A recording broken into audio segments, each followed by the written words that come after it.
For anybody looking to take a deeper look at the all-time champion ideology of the Western world, I've got some interesting critiques on democracy to share with you guys. Before you write this off as anarcho, commie, monarchoism, and ditch, hear me out. While democracy is heralded as the most moral and logical form of government and decision-making ever thought of, some would have something to say about that.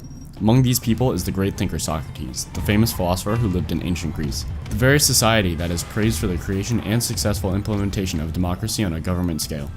As a matter of fact, philosophers at the time, and currently, hesitate to put democracy on the pedestal that many of us do today. It seems that when you look deeper into the fundamentals of democracy, you run into some quite blatant problems.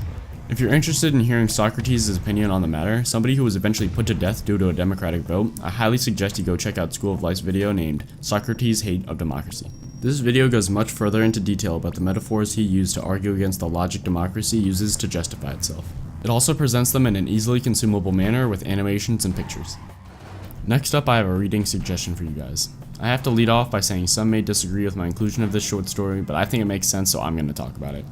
I recommend you read The Ones Who Walked Away from Omelas.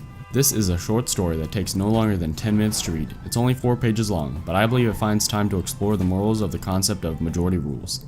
The Ones Who Walked Away from Omelas asks us to make a decision based on numbers of people.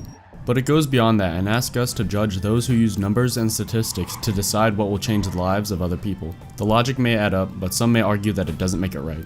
People like the ones who walked away from Omelas. This story calls into question the concept of majority rule.